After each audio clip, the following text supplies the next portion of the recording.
पहला प्रश्न। भगवान,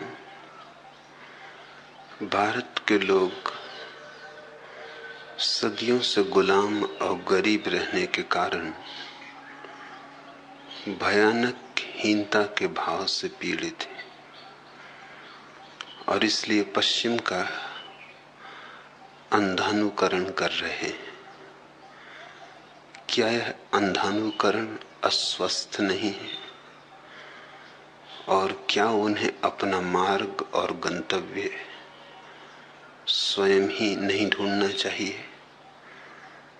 इस संदर्भ में आप हमें क्या मार्गदर्शन देंगे? मृत्युंजय देसाई।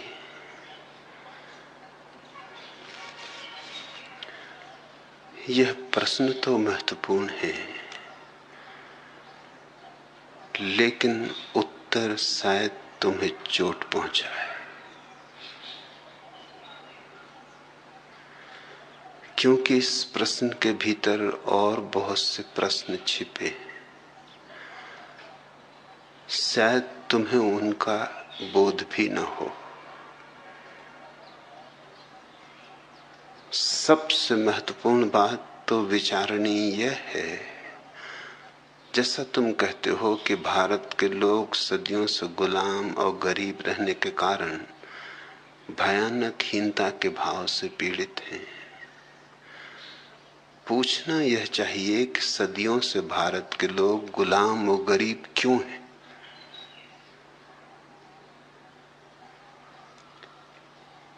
इनकी गुलामी और गरीबी का कारण कहाँ है?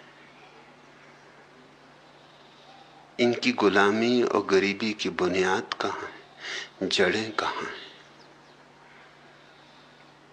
यूं ही तो गुलाम और गरीब नहीं है।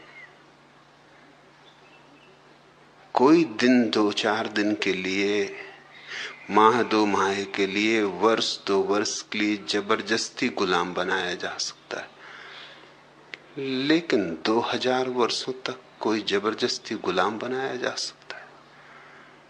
और जो भी आया उसी ने गुलाम बना लिया। और छोटी छोटी कौमें, हूण आए, शक आए, तुर्क आए, मुगल आए, अंग्रेज आए, पुर्तगाली आए, जो आया, जिनकी कोई सामर्थ्य न थी, जिनकी कोई संख्या न थी,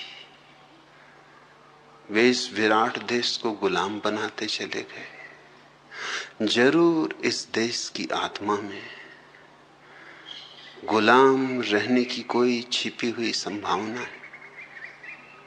यह देश जैसे निमंत्रण देता है गुलामी को। ये गुलाम यूं ही नहीं चले आए, जैसे अनजाने में हमने इन्हें आमंत्रण भेजा था कि आओ। शायद हमें भी पता न हो कि हमने कब आमंत्रण भेजा, मगर दूर दूर से विजेता आते रहे। जरूर हमारे पास कुछ बात होगी। वह बात क्या है? और कहीं ऐसा तो नहीं है कि उसी को तुम अपना भारत, अपनी भारतीय संस्कृति और अपना भारतीय धर्म कहते हो? अगर ऐसा हुआ तो बहुत मुश्किल हो जाएगी। मेरे देखे वही तुम्हारी संस्कृति है और वही तुम्हारा धर्म है। वही जिसने तुम्हें गुलाम रखा और जिसने तुम्हें गरीब रखा। गरीब तुम और भी पुराने दिनों से हो, गुलामी तो बाद में आई, गरीबी तो सनातन है। भारत एक ही सनातन धर्म को तो जानता है, वह है गरीबी। जो कहानियां तुमने सुनी हैं कि कभी भारत सोने की चिड़िया था, उन कहानियों में मत भटक जाना। जिनके लिए कभी भारत सोने की चिड़िया था, उनके लिए अब भी भारत सोने की चिड़िया है। वे थोड़े से लोग, लेकिन 99% लोगों के लिए कहां का सोना, कैसी सोने की चिड़िया। वे सदा से गरीब रहे, वे सदा से भूखे रहे। असल में वे भूखे रहे हैं इसलिए कुछ लोग सोने की चिड़ियां ढाल सके।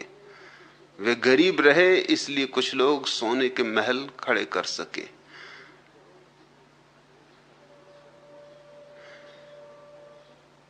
तो तुम जिसे अपने भारत की निजता कहते हो, अगर उस निजता में ही कहीं कोई रोग हो तब बहुत सोच समझ के विचार करना होगा। नहीं तो निजता को बचाने में तुम आत्मघात कर लोगे। और मेरे देखे तुम्हारी निजता में ही रोग है। भारत गुलाम रहा क्योंकि भारत ने बाहर के जगत को माया कह के इंकार कर दिया। तुम्हारे शंकराचार्य, तुम्हारे आदर के जो बड़े पात्र हैं, वे ही जिम्मेवार हैं। तुम्हारे शास्त्र, जिन्होंने कहा बाहर का जगत तो स्वप्नवत है, उन्होंने ही तुम्हें गुलाम बनाया। अब अगर बाहर का जगत स्वप्नवत है तो गुलाम रहे कि मालिक रहे, क्या फर्क पड़ता है। रात सपने में गरीब रहे कि अमीर रहे, सुबह जाग के तो सब खो जाता है। रात के सपनों का मूल्य ही क्या है। एक बार जब इस देश ने इस मूढ़तापूर्ण बात को अंगीकार कर लिया कि संसार माया है, तो गुलामी की आधारशिला रख दी गई। तो जो संसार को यथार्थ मानते थे उनसे तुम कैसे जीतते। तुम संसार को झूठ मानते थे, उनकी टक्कर में तुम्हें हारना पड़ा जो संसार को यथार्थ मानते थे। क्योंकि उन्होंने यथार्थ के ढंग से युद्ध किए और तुम्हारे लिए तो बात सपने की थी। हार हुई कि जीत सब बराबर। हारे तो भी सपना है, जीते तो भी सपना है, और सभी को मिट्टी में मिल जाना है, भिखमंगे को भी और सम्राट को। तुम ऐसी ऐसी अच्छी बातें कहने में कुशल हो गए। तुमने थोथी बातों को ऐसे सुंदर श्रृंगार दिए, तुमने अपनी मूढ़ता को ऐसी बातों में ढांका, ऐसा आडंबर पहनाया, उसका तुमने फल भोगा। किसी और ने तुम्हें गुलाम नहीं किया, तुम गुलाम होने को आतुर थे। ये जिम्मेवारी किसी और पर मत छोड़ना, ये जिम्मेवारी तुम्हारी है। और जब तक यह देश जगत को यथार्थ नहीं मानेगा तब तक इस देश में सौभाग्य का उदय नहीं हो सकता। क्योंकि जो यथार्थ ही ना हो जगत, तो विज्ञान कैसे जन्मेगा। और विज्ञान शक्ति है। सपनों का तो क्या विज्ञान बनेगा। कैसी भौतिकी, कैसा रसायन शास्त्र, कैसा गणित। सपनों का तो कोई अस्तित्व ही नहीं है। तो तुम कैसे न्यूटन पैदा करोगे, कैसे एडिशन पैदा करोगे, कैसे आइंस्टीन पैदा करोगे, कैसे रदरफोर्ड पैदा करोगे। अगर जगत माया है तो इन सब की कोई जरूरत नहीं। तुम पैदा करोगे कहीं मुक्तानंद, कहीं अखंडानंद, भोंदुओं की एक जमात जो उन्हीं उन्हीं बातों को तोतों की तरह तुम्हें दोहराते रहें और तुम्हारी खोपड़ी में वही गोबर भरते रहें सदियों पुराना, और तुम्हें गौमूत्र पिलाते रहें। क्योंकि ये तो पंचामृत है।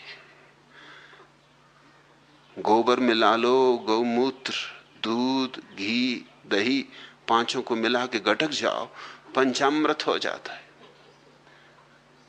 और गौ की पूजा करो, क्योंकि वैतरणी जब पार करोगे तो यही गौ माता, इसकी ही पूंछ पकड़ के वैतरणी पार कर पाओगे। सो गौ माता की पूजा करो। संसार माया है ऐसा समझो, हार जीत में कुछ सार नहीं। धन व्यर्थ है। जब धन व्यर्थ है तो पैदा कैसे करोगे? व्यर्थ को कोई पैदा करने में लगता है। तुम्हारी गुलामी के बीच शंकराचार्य के इस वक्तव्य में ब्रह्म सत्य, जगन मिथ्या, ये तुम्हारे गुलामी का बीज मंत्र है। जगत मिथ्या है, ब्रह्म सत्य है। तो स्वभावतः जो मिथ्या है उसमें क्या छीना झपटी करनी, जो है ही नहीं उसके लिए क्या लड़ना। आए सिकंदर, आए नादिर शाह, आए चंगेज खान, क्या पड़ी हमें? सपनों को लूट के ले जाएं, ले जाएं। पागल, अज्ञानी। हम तो ज्ञानी अपनी धूनी रमाए बैठे रहेंगे। हम तो अपनी माला पर राम राम जपते रहेंगे। हम तो आंख बंद रखेंगे। ये बाहर के ठीकरे जिनको इकट्ठे करने हो वो कर लें, और फिर तुम कहते हो कि हम सदियों से गरीब रहे। कौन जिम्मेवार है? चंगेज खान नहीं, तैमूर लंग नहीं, नादिर शाह नहीं, सिकंदर नहीं, शंकराचार्य तुम्हारी गुलामी की आधारशिला रख गए। और एक आध शंकराचार्य होते तो ठीक था। सदियों सदियों से उसी तरह के लोग, वही बकवास, आज भी वही बकवास जारी है। और मगन भाव से लोग पी रहे हैं इसी कूड़ा करकट को, इसी को निचोड़ निचोड़ के, इन्हीं शास्त्रों को दोह दोह के। अभी भी सत्संग चल रहा है। 20वीं सदी में भी इस देश में अभी अमावस की रात है, सुबह नहीं हुई। सुबह उस दिन होगी जिस दिन तुम इस सूत्र को स्वीकार करोगे कि जगत भी सत्य है और ब्रह्म भी सत्य है। मैं तुमसे यही कहना चाहता हूं, दोनों सत्य हैं, और दोनों ही सत्य हो तो ही सत्य हो सकते।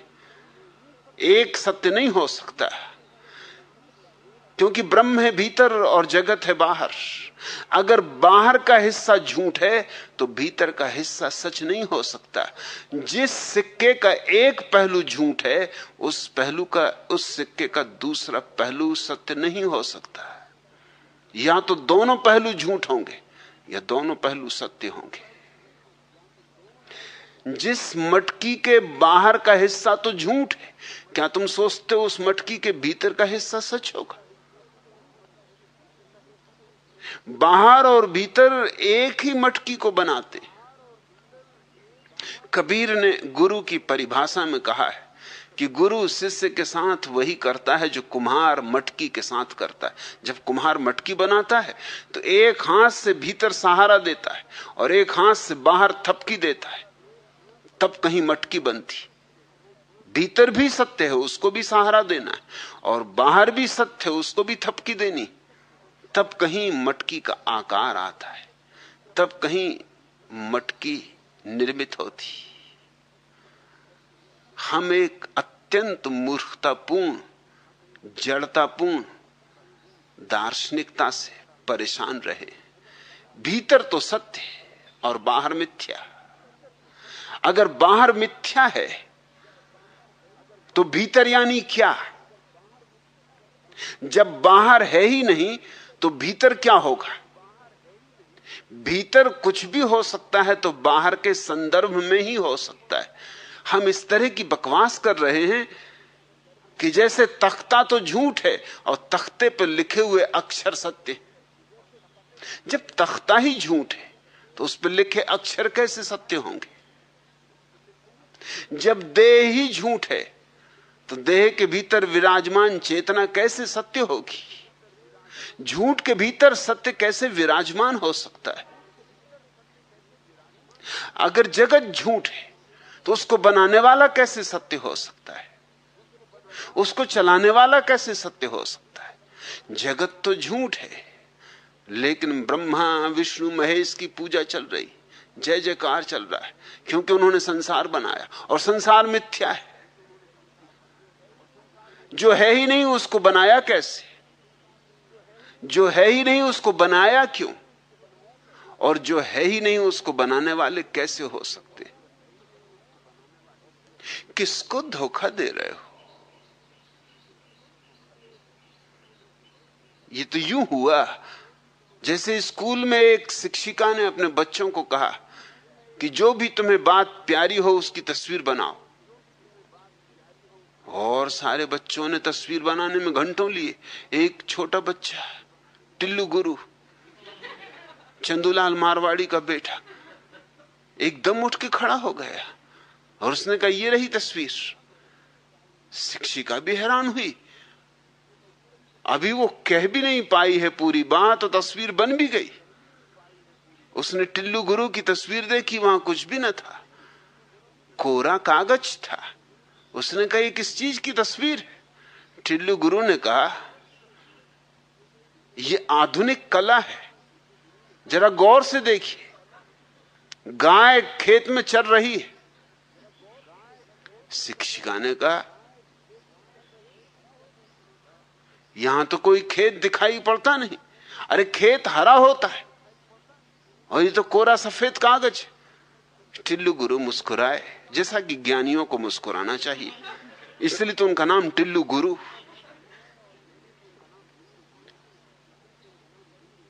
मुस्कुराए और बोले कि भारी घास कहां से होगी? गाय तो घास चर गई।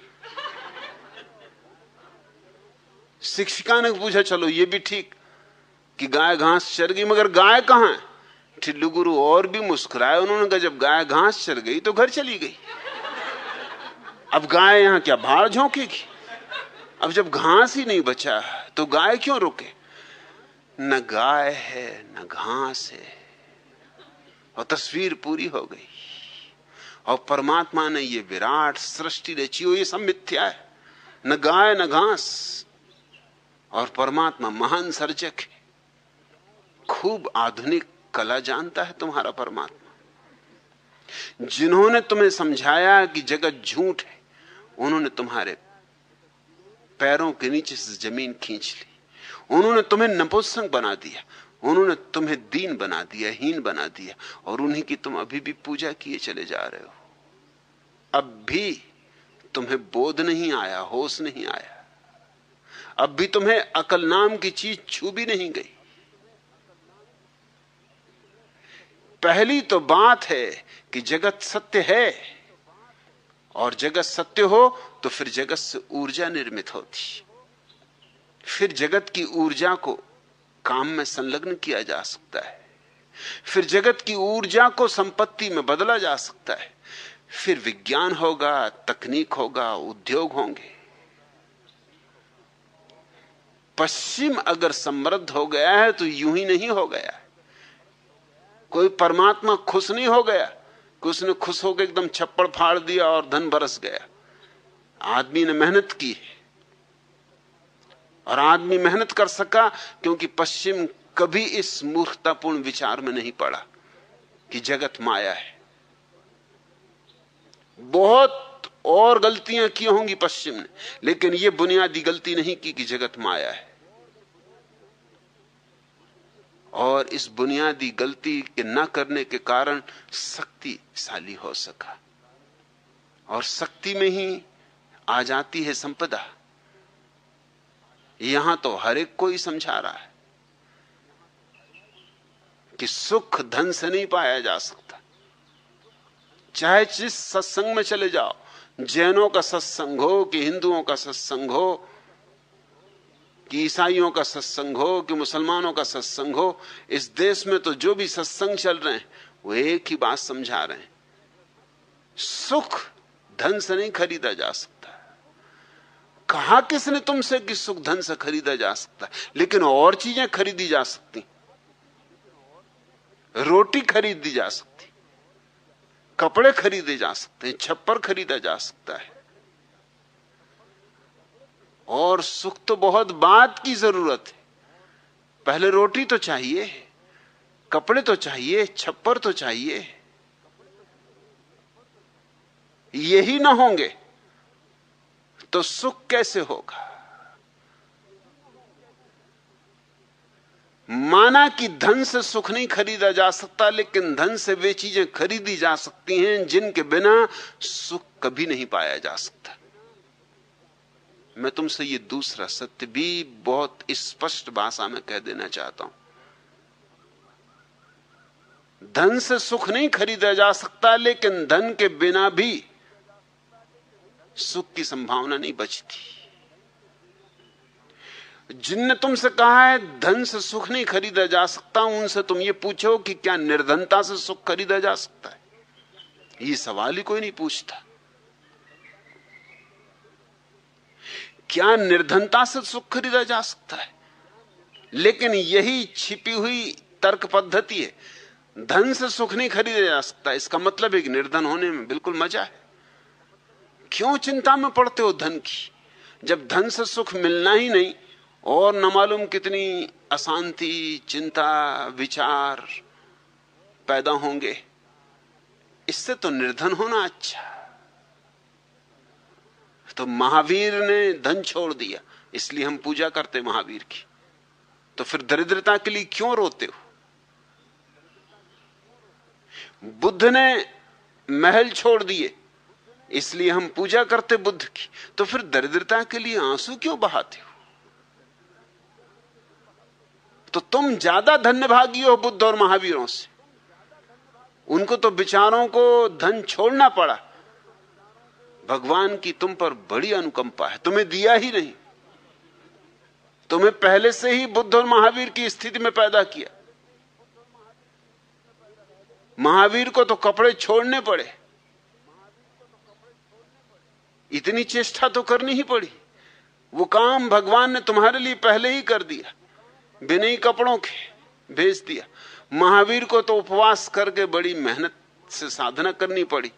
इस देश में आधे देश को तो भगवान उपवास करवा ही रहा है।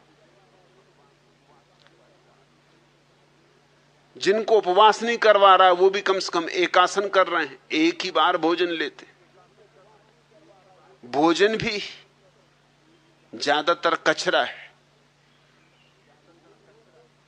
जिसमें ना तो पौष्टिकता है, न वे सूक्ष्म तत्व हैं जिनसे बुद्धि विकसित होती,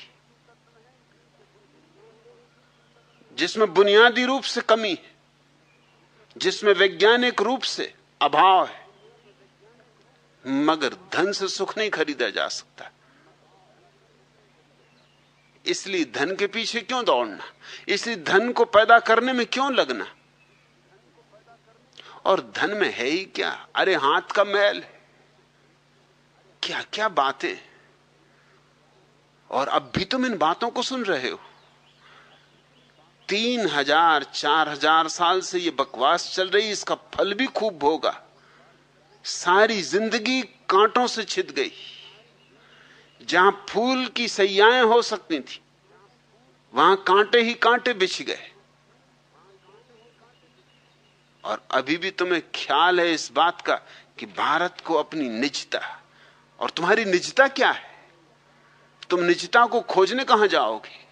तुम इसी सड़े गले अतीत में अपनी निजता को खोजोगे, इन्हीं शास्त्रों में, इन्हीं गुरुओं में, इन्हीं पाखंडियों में, इन्हीं ऊंची ऊंची बातों करने वालों ने, जिन्होंने तुम्हें गड्ढों में गिरा दिया है।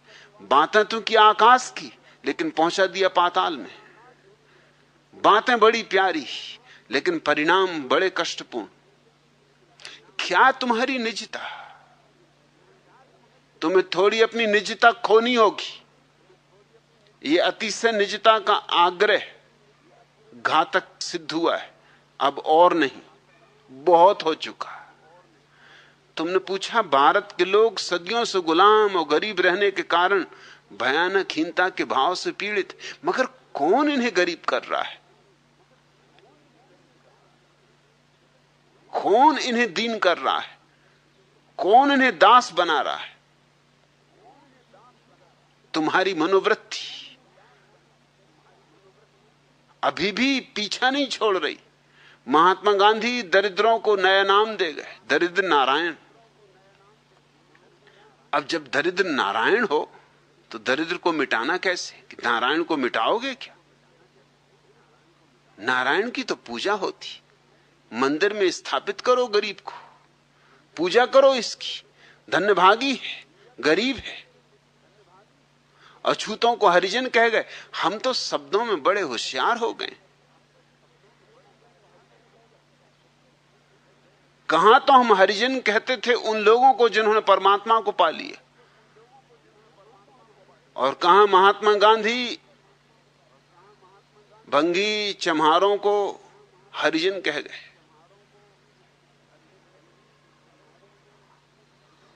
हरि को तो जाना नहीं और हरिजन हो गए। इससे तो अछूत शब्द अच्छा था, उसमें दंश था, पीड़ा थी। हरिजन शब्द तो बड़ा मिठास भरा हो गया। भीतर जहर, ऊपर थोड़ी सी चाशनी। अब गटक जाओ। अब तो हरिजन होने में बड़ा मजा आ गया। दरिद्रता को मिटाना है कि पूजा करनी है उसकी? दरिद्र नारायण तो मंदिर बनाओ। रविन्द्रनाथ ने कहा है, मेरा परमात्मा तो वहां है जहां मजदूर पत्थर तोड़ रहा है। मेरा परमात्मा तो वहां है जहां किसान भरी दोपहरी में जब सूरज आग बरसाता है तो अपने खेत में बीज बो रहा है। तो ठीक है, फिर जितने ज्यादा लोग सड़कों पर बैठ के पत्थर तोड़ें उतने ज्यादा भगवान। फिर जितनी धूप तेज बरसे और जितने लोगों का पसीना बहे, जितने लोगों का खून पसीना बने, उतने ज्यादा भगवान। इस सारी रुग्ण अवस्था को श्रृंगार दे दे के, सजा सजा के बचा रहे हो। और कौन है जिम्मेवार इसके लिए? जिम्मेवार है तुम्हारा भाग्यवाद। सदियों से तुम्हारे तथाकथित धर्म गुरु और तुम्हारे पावन शास्त्र तुम्हें समझा रहे हैं कि प्रत्येक व्यक्ति जैसा है वो भाग्य से निर्मित है। गरीब है तो भाग्य से, और अमीर है तो भाग्य से। करने को तो कुछ बचता नहीं। भाग्य ही सब कुछ है तो पुरुषार्थ तो मर जाता है। पुरुषार्थ के लिए उपाय नहीं बचता। और संपदा पैदा होती पुरुषार्थ से, भाग्य से नहीं। शक्ति पैदा होती पुरुषार्थ से, भाग्य से नहीं। ये भाग्यवादी देश गरीब और गुलाम ना होता तो क्या होता? मगर अभी भी तुम बैठे हो जोशियों के पास जन्म कुंडली लिए हुए। अभी भी तुम हस्तरेखाविदों को हाथ दिखा रहे हो। और तुम ही नहीं, तुम्हारे तथाकथित नेतागण दिल्ली में जितने ज्योतिषी और तांत्रिक और तरह तरह के चालबाज और बेईमान इकट्ठे हो गए, भारत में कहीं भी नहीं। क्योंकि हर राजनेता को हस्तरेखा पढ़ने वाला, कुंडली का अध्ययन करने वाला, भविष्य बताने वाला कि चुनाव में जीतोगे कि नहीं, कि किस घड़ी, किस पहर में, किस मुहूर्त में जाके नामजदगी का फॉर्म भरो तो जीत निश्चित है। अगर जरा मुहूर्त पल का भूल हो गई, अगर नक्षत्र यहां से वहां हो गए तो हार हो जाएगी। हर राजनेता यज्ञ करवा रहा है कि कहीं उसे कोई हानि ना हो जाए, क्योंकि उसके दुश्मन यज्ञ करवा रहे हैं हानि करवाने के लिए। तांत्रिकों ने अड्डा जमा रखा है दिल्ली में, साधारण जन ही मूढ़ नहीं है, तुम्हारे नेता महामूढ़। और फिर भी तुम किस निजता की बात कर रहे हो? ये भाग्यवाद जला डालो, और जहां जहां भाग्यवाद की लकीरें मिलती हों जिन जिन शास्त्रों में, उनको भी खाक कर दो, उनसे छुटकारा कर लो। अगर भाग्य रहेगा तो भारत का दुर्भाग्य जारी रहेगा। ये भाग्य की धारणा ही महा जहर की तरह है, जो हमारे रक्त मांस मज्जा में समाविष्ट हो गया है। तुम गरीब इसलिए नहीं हो कि तुम्हारे भाग्य में विधाता ने लिख दिया कि तुम गरीब रहो। तुम गरीब इसलिए हो कि तुमने ये भाग्य की धारणा पकड़ ली। और भाग्य की धारणा पकड़ना सुगम मालूम पड़ी, क्योंकि पुरुषार्थ तो करना पड़ता है, श्रम करना होगा, चेष्टा करनी होगी, संघर्ष करना होगा, जूझना पड़ेगा प्रकृति से। भाग्य में आलस्य है, कुछ करने की जरूरत नहीं, अब जो होना है वही होगा। और छोटे मोटे लोग ही भाग्य नहीं सिखा रहे हैं, तुम्हारे तथाकथित बड़े से बड़े लोग भाग्य की ही बकवास कर रहे हैं। कृष्ण ने अर्जुन से कहा कि तू मत डर, युद्ध कर, जिनको मरना है उनके भाग्य में मरना लिखा है, तू थोड़ी मारने वाला है। वो परमात्मा पहले ही मार चुका है, वो तो लिख चुका है इनकी खोपड़ी में कि फला घड़ी मुहूर्त में मरोगे। अगर तू निमित्त ना बनेगा तो कोई और निमित्त बनेगा। ऐसे अर्जुन को राजी कर लिया एक महाहत्या के लिए, जिसमें ऐतिहासिकों का अनुमान है कि अगर हम शास्त्रों की बात को प्रमाण मान लें कि 18 अक्षौणी सेनाएं लड़ी तो करीब करीब 1 अरब से लेकर 1.25 अरब लोग मरे। इन 1.25 अरब लोगों के मारने के लिए कौन जिम्मेवार है? ये धारणा कि जिनको मरना है वो मरेंगे और जिनको मारना है वो मारेंगे, ये सब तो नियति है। इसमें हमारे हाथ में क्या है? जहां नियति की धारणा ऐसी छाती पे बैठी हो चट्टान की तरह, वहां गुलाम ना होगे तो क्या होगे? नियति की धारणा का अर्थ ही गुलामी। मैं तुमसे कहना चाहता हूं, तुम कोरा कागज लेके आते हो, तुम्हारा भाग्य कोरा कागज, फिर तुम्हें ही उस पर अपनी लिखावट लिखनी होती। फिर जो चाहो लिखो, गालियां लिखनी हो गालियां लिखो, और भजन लिखने हो तो भजन लिखो, गरीबी लिखनी हो तो गरीबी लिखो, अमीरी लिखनी हो तो अमीरी लिखो। तुम कोई नियति लेके पैदा नहीं होते। प्रत्येक बच्चा शून्य की तरह पैदा होता है, निराकार से आता है, निराकार आता है, फिर स्वयं को आकार देता है, फिर स्वयं का निर्माता होता है। कोई भाग्य नहीं है। भाग्य की विडंबना बहुत हो चुकी। और तुम अगर कहते हो कि गुलामी और गरीबी के कारण भयानक हीनता के भाव से पीड़ित, तो तुम गलत कहते हो। तुम भयानक हीनता के भाव से पीड़ित रहे इसलिए गुलाम हुए, इसलिए गरीब हुए। तुम बैलों को गाड़ी के पीछे न बांधो। मृत्युंजय देसाई, ठीक से देखने की कोशिश करो।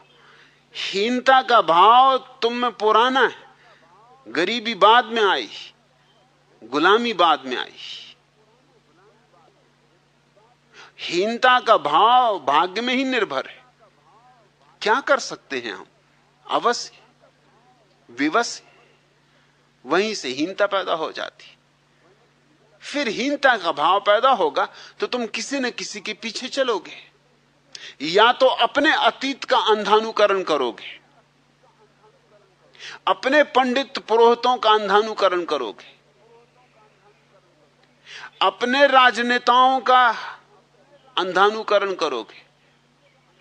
लेकिन करोगे अंधानुकरण, क्योंकि हीन व्यक्ति कर क्या सकता है, उसकी सामर्थ्य कितनी?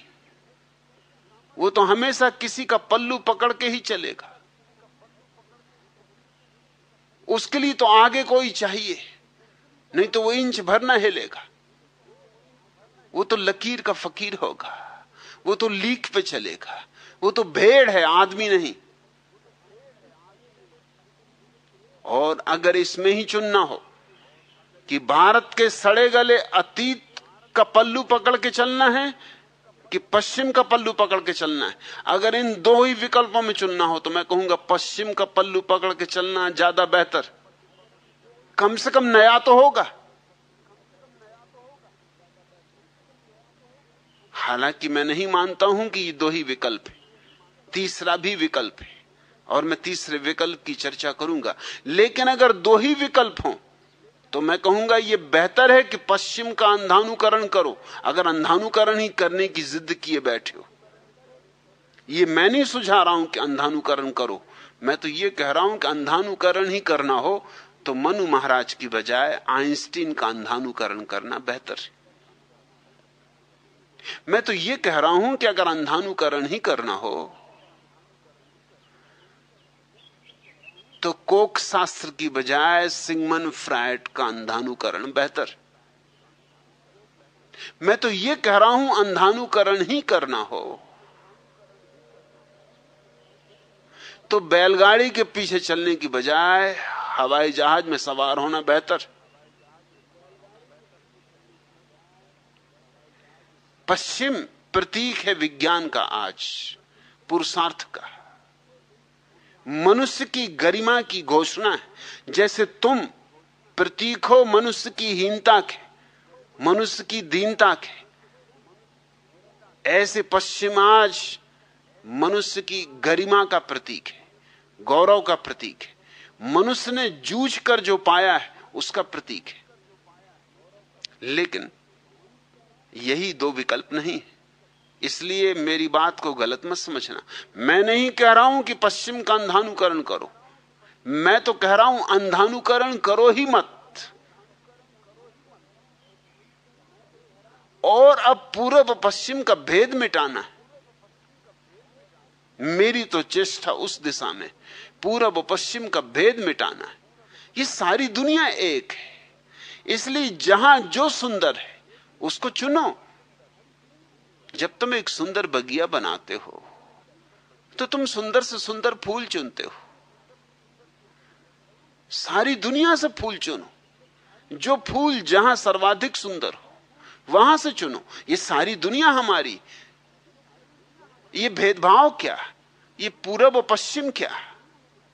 और अगर पूरब पश्चिम का भेद करोगे तो फिर गुजरात और महाराष्ट्र का भेद करने में कितनी देर लगेगी? महाराष्ट्र कहेगा क्यों हम गुजराती संस्कृति का अनुकरण करें, ये गरबा नृत्य नहीं चलेगा। हम तो तमाशा करेंगे कि हम क्यों बंगालियों का अनुकरण करें, ये दुर्गोत्सव नहीं चलेगा।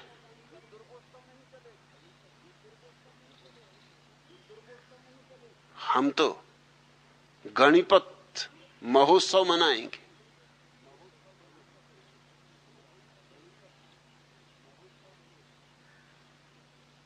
गणपति मोरा बाप्या, ये हम दूसरे की मां क्यों माने जब अपना बाप मौजूद है? लेकिन फिर कहां रुकोगे? फिर महाराष्ट्र में भी मराठवाड़ा है, और फिर महाराष्ट्र में भी देशस्थ ब्राह्मण है और कोकनस्थ ब्राह्मण है। फिर कहां रुकोगे? फिर पूना की अपनी संस्कृति, कोई कोल्हापुरी चप्पलें पहनोगे? पूना के हो के शर्म नहीं आती कि कोल्हापुरी चप्पलें पहने हुए? कैसी गुलामी, कैसी दीनता, कैसी हीनता। और पूना जहां लोकमान्य तिलक हुए और गोखले हुए और क्या क्या नहीं हुए, नाथुराम गॉडसे तक हो गए। ऐसे महान पूना की संस्कृति, तुम कोल्हापुरी चप्पल पहनो, शर्म नहीं आती? अरे डूब मरो चुल्लू भर पानी।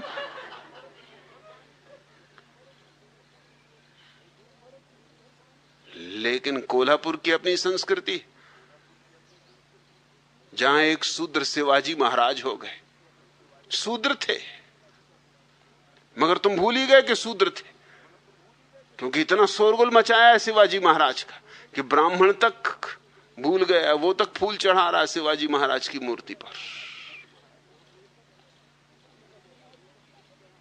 तो कोल्हापुर की अपनी अकड़, फिर मोहल्ले मोहल्ले की अकड़ें। मैं जबलपुर में बहुत दिन तक था, वहां गणेश उत्सव पर गणेश का बड़ी लंबी शोभा यात्रा निकलती, मगर उसमें बटाव है। सबसे पहले ब्राह्मणों के मोहल्ले के गणेश होते और सबसे आखिर में चम्हारों के गणेश होते। चम्हारों के गणेश हैं, पीछे ही होंगे, आगे कैसे हो सकते? एक बार ऐसा हुआ कि ब्राह्मणों के मोहल्ले के गणेश जरा देर से पहुंचे और चम्हारों के गणेश आगे हो गए जुलूस में। जुलूस तो वक्त पर निकलना था, सो निकला, मगर जैसे ही ब्राह्मणों के गणेश पहुंचे, ब्राह्मणों ने कहा रुकाओ, चम्हारों का गणेश आगे नहीं हो सकता, हटाओ, कम वक्त को पीछे करो। और चम्हारों के गणेश को पीछे जाना पड़ा। अरे चम्हारों के गणेश हो, कोई अकल, कोई तरीका, कोई सलीका होना चाहिए, अपनी हैसियत से रहो। तो फिर कैसे तय करोगे? अब चम्हारों का गणेश चम्हार हो गया और ब्राह्मणों के गणेश ब्राह्मण हो गए। वही गणेश एक ही दुकान में बने, एक ही आदमी ने रंगे पोते, दोनों को जाके नदी में सिरा देना है, दोनों एक ही नदी में विसर्जित हो जाएंगे। ये थोड़ी देर अर्थी ढोने की बात है, किसकी अर्थी आगे किसकी पीछे। मगर ब्राह्मणों के गणेश की अर्थी आगे, चम्हारों के गणेश की पीछे। अपनी हैसियत से ही होनी चाहिए सब बात। ये कहां रुकोगे तुम? भारत का क्या अर्थ है? कभी बर्मा भारत का हिस्सा था, अब कभी पाकिस्तान भारत का हिस्सा था, अब कभी बांग्लादेश भारत का हिस्सा था, अब बांग्लादेश की संस्कृति तुम्हारी संस्कृति है या नहीं? तुम्हारी निजता है या नहीं? और लाहौर और कराची, इनको भूल गए? अब ये तुम्हारे गौरव के प्रतीक हैं या नहीं? ये भौगोलिक सीमाओं का कोई मूल्य नहीं है। और कहां पूरब खत्म होता है और पश्चिम शुरू होता है, कोई बताए तो? जमीन गोल है, कहीं पूरब शुरू नहीं होता, कहीं पश्चिम समाप्त नहीं होता। तुम सोचते हो कि तुम पूरब हो और इंग्लैंड पश्चिम है, और जापानी सोचते हैं कि तुम पश्चिम, क्योंकि जापान सूर्य के उदय का देश। लेकिन जापान के भी पूरब में कोई और है, और उसके भी पूरब में कोई और है। जमीन अगर गोल है तो तुम किसी के पूरब में हो और किसी के पश्चिम में हो। तुम जहां भी हो दोनों हो, पूरब भी और पश्चिम भी। राष्ट्रों की ये धारणा ही अंधी है। मृत्युंजय देसाई, तुम कहते हो कि हम हीनता के भाव से पीड़ित हैं, इसलिए पश्चिम का अंधानुकरण कर रहे हैं। अंधानुकरण तुम सदियों से कर रहे हो, किसका कर रहे हो ये और बात है। अंधा कभी इसके पीछे चलेगा, कभी उसके पीछे चलेगा, जो मिल जाएगा उसी के पीछे चलेगा। अंधे को तो पूछना ही पड़ेगा, अंधे को तो किसी का सहारा लेना ही पड़ेगा। मैंने सुना है एक अंधा रास्ते के किनारे खड़ा था, उसको पार जाना था रास्ते के। उसके पास ही एक और आदमी खड़ा था। उसने कहा, भाई मुझे रास्ता पार करवा दो।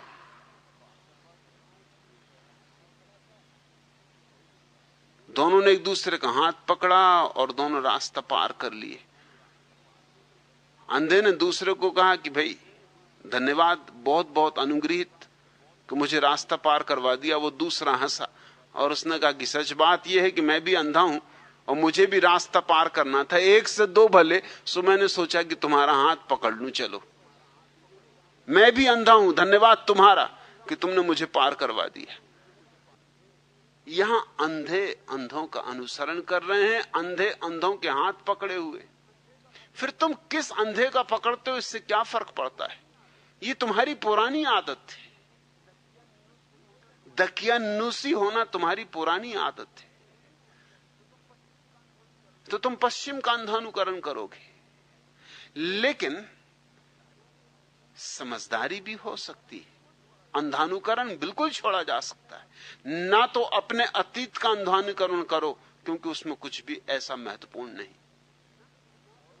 ना किसी और का अंधानुकरण करो। एक बार तय करो कि अंधानुकरण ही छोड़ देंगे, अपनी आंखें खोलेंगे। और अपनी आंखें खोलने वाला व्यक्ति जहां जो सुंदर होगा वहां से चुन लेगा।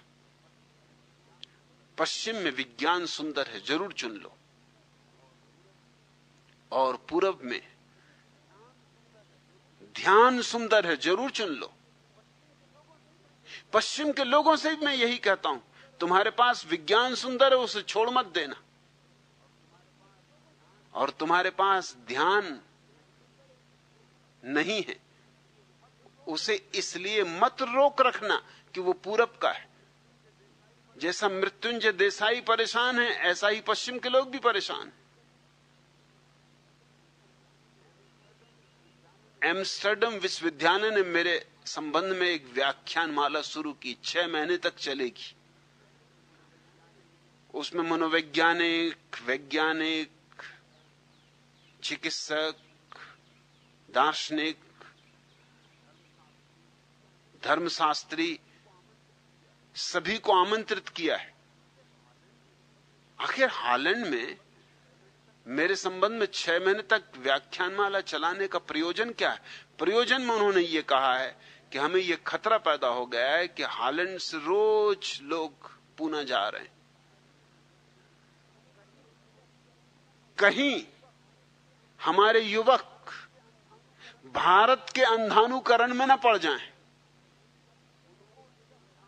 उनको इस अंधानुकरण से रोकना जरूरी। पश्चिम के बड़े मनोवैज्ञानिक कार्ल गुस्ताव जुंग ने लिखा है कि पश्चिम को अपना योग खुद खोजना चाहिए, अपना ध्यान भी खुद खोजना चाहिए, पूरब का अंधानुकरण नहीं करना चाहिए। ये बड़े मजे की बात है। जैसे कि पश्चिम का ध्यान कुछ अलग हो सकता है। ध्यान का मतलब होता है निर्विचार होना। जुंग ने भी खूब मूढ़ता की बात कही, मगर रहे होंगे मृत्युंजय देसाई जैसे कि ध्यान भी पूरब और पश्चिम का हो सकता है। अरे ध्यान तो सिर्फ ध्यान है, वहां कहां पूरब और कहां पश्चिम।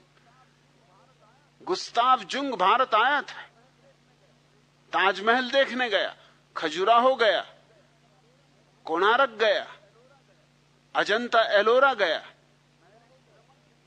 महर्षि रमन जिंदा थे। अनेक लोगों ने उससे कहा कि महर्षि रमन के पास जाओ, क्योंकि अगर पूरब की जो गहरी से गहरी खोज है वो समझनी है, जिससे कि खजुराहो पैदा हुए और अजंता एलोरा पैदा हुए और ताजमहल पैदा हुआ, जिस चेतना से ये सारी अनूठी कृतियां जन्मी हैं, जब महर्षि रमन जैसा व्यक्ति जिंदा हो तो जाकर उसके चरणों में थोड़ी देर बैठो। वो नहीं गया, उसने कहा कि मैं नहीं जाऊंगा। पश्चिम को अपना ध्यान, अपना योग स्वयं खोजना है, हम किसी का अंधानुकरण नहीं करेंगे। न तो ध्यान पश्चिम का होता है न पूरब का। ध्यान का अर्थ होता है निर्विचार होना। जहां विचार ही न रहे वहां पूरब और पश्चिम का विचार कैसे रह जाएगा? ध्यान का अर्थ होता है भीतर जागरूकता।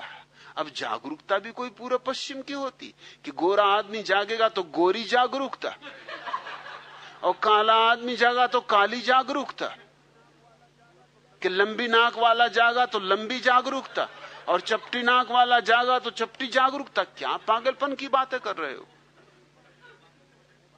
मगर ये पागलपन की बातें छोटे छोटे लोगों ने नहीं की। जुंग पे मत हंसो, तुम्हारे बड़े बड़े लोग भी यही कहते रहे। महावीर ने कहा है कि स्त्री की देह से मोक्ष नहीं। ये वही बात, इसमें कुछ भेद नहीं। क्या स्त्री ध्यान करेगी तो ध्यान में कुछ फर्क होगा पुरुष के ध्यान से? अगर स्त्री शांत होगी तो शांति उसकी स्त्रीण होगी और पुरुष की पुरुष होगी। शांति, मौन, इसमें भी स्त्रीलिंग और पुल्लिंग आ जाएंगे। जब भीतर सन्नाटा होगा, अनाहत का नाद बजेगा, तो वहां भी कोई स्त्री और पुरुष होगा। लेकिन महावीर ने कहा है कि स्त्री पर्याय से कोई मोक्ष नहीं जा सकता।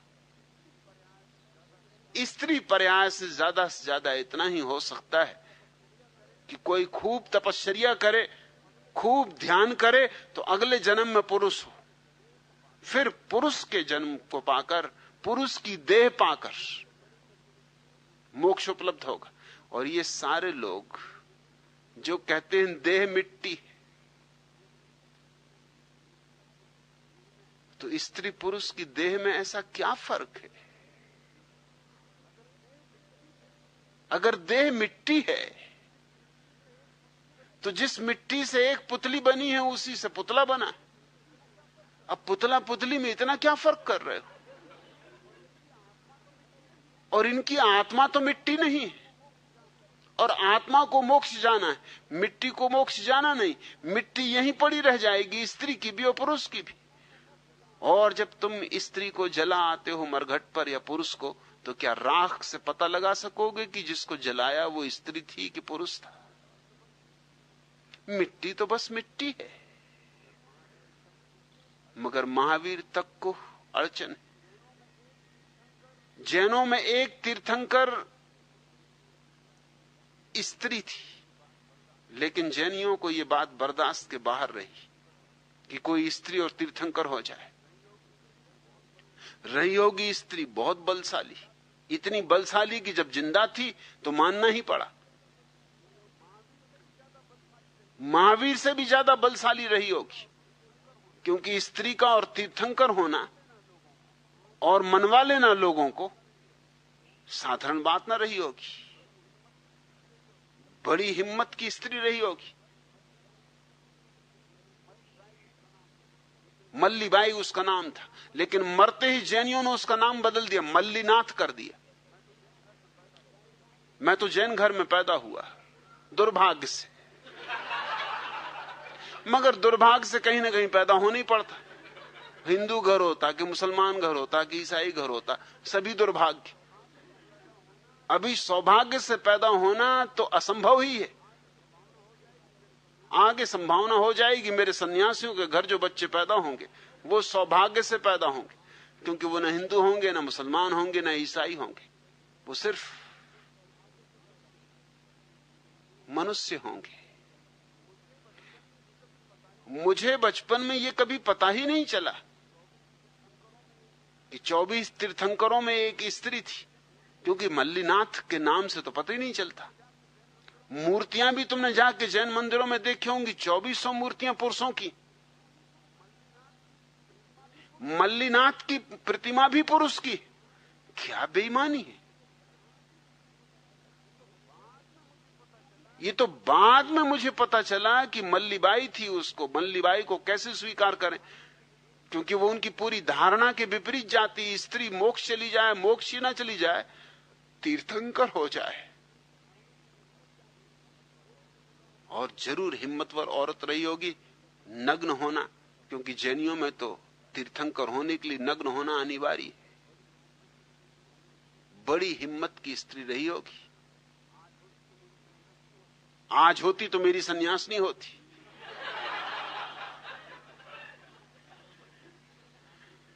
कपड़े फेंक दिए होंगे, और जुझारू रही होगी जैसा कि रानी झांसी खूब लड़ी मर्दानी, बड़ा संघर्ष करना पड़ा होगा, लेकिन मरते ही जैनियों ने लीपापोती कर दी, उसको मल्लीनाथ कर दिया, प्रतिमा तक पुरुष की बना दी। एक भी स्त्री की प्रतिमा नहीं। क्यों? स्त्री देह से मोक्ष नहीं हो सकता। वही जुंग भूल कर रहे, वो भी सोचते हैं कि ध्यान पूरब का अलग है, पश्चिम को अपना मार्ग खोजना पड़ेगा। जैसे मृत्युंजय देसाई कह रहे हैं, विज्ञान में तुम क्या खाक अपना मार्ग खोजोगे? और क्या जरूरत है खोजने की? 300 साल पश्चिम ने मेहनत की और 300 साल की मेहनत में विज्ञान खड़ा हुआ। तुम क्या नया कर लोगे? तुम जोड़ोगे तो 2 2 5 हो जाएंगे क्या? वो 4 ही रहेंगे, पश्चिम में जोड़ो कि पूरब में। तुम पानी को गर्म करोगे तो क्या तुम सोचते हो कि पुण्य भूमि भारत में पानी 100 डिग्री से पहले ही गर्म हो जाएगा? कि पुण्यात्मा लोग पानी गर्म कर रहे हैं, परमहंस लोग पानी गर्म कर रहे हैं, तो क्या इतनी देर लगानी, जरा जल्दी ही हो जाओ। वो 100 डिग्री पर ही गर्म होगा, 100 डिग्री पर ही भाप बनेगा, चाहे पश्चिम में बनाओ चाहे पूरब में बनाओ।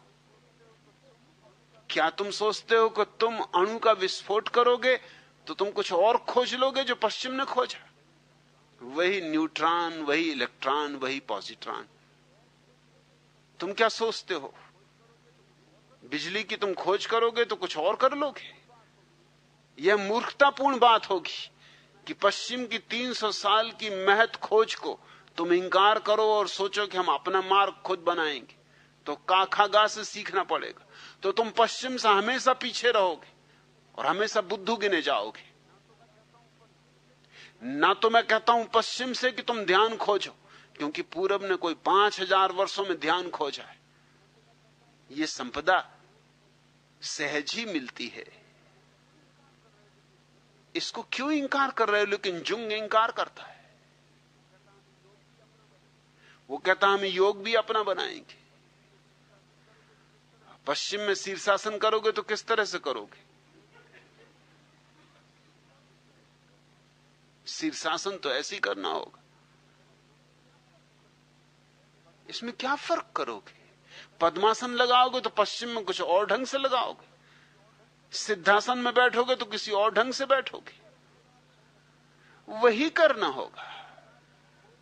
5000 साल की खोज को सिर्फ इसलिए झुटलाओगे क्योंकि वो भारत में हुई। ये वही पागलपन हुआ जैसे कि हम पश्चिम की खोजों को झुटलाएं। हम कहें कि हम तो फिर से खोजेंगे पेनिसिलिन। हम पश्चिम की पेनिसिलिन को नहीं मानेंगे, हम तो भारतीय शुद्ध स्वदेशी पेनिसिलिन खोजेंगे। कि हम तो रेलगाड़ी बिल्कुल अपनी खोजेंगे, हम तो हवाई जहाज अपना खोजेंगे। जो खोज हो चुकी, किसी ने भी की हो, खोज होते ही वो पूरी मनुष्य जाति की संपदा हो जाती। पश्चिम ने विज्ञान खोजा है, वो सबका हो गया, इस पे कोई पश्चिम की बपौती ना रही। पूरब ने ध्यान खोजा है, वो सबका हो गया, इस पे कोई पूरब की बपौती ना रही। पूरब का ध्यान, पश्चिम का विज्ञान दोनों मिल जाएं तो आदमी पहली दफे समग्र हो, तो आदमी पहली दफा अधूरा ना रहे, अपंग ना रहे। अभी तो लंगड़ा लंगड़ा के चल रहा है, एक टांग तुम्हारे पास, एक टांग उनके पास। वो भी एक टांग से कूद रहे हैं, तुम भी एक टांग से कूद रहे हो। तुमने कहानी सुनी है ना पंचतंत्र की? एक जंगल में आग लग गई, उस जंगल में एक अंधा था और एक लंगड़ा था, दोनों भिखारी, मगर बड़े समझदार रहे होंगे। उन्होंने जल्दी से निर्णय कर लिया कि हम साथ हो जाएं, क्योंकि अंधे को दिखाई पड़ता था, दिखाई नहीं पड़ता था लंगड़े को, दिखाई पड़ता था लेकिन चल नहीं सकता था। लंगड़ा देख सकता था कि आग लगी, कहां से रास्ता है, लेकिन चलने में असमर्थ था। अंधा चल सकता था, लेकिन देख नहीं सकता था कि कहां आग है और कहां आग नहीं। दोनों जुड़ गए। अंधे ने लंगड़े को अपने कंधे पे बिठा लिया। यूं आंखों और हाथों का जोड़ हो गया। अलग अलग तो दोनों मर जाते, इकट्ठे होकर दोनों बच गए।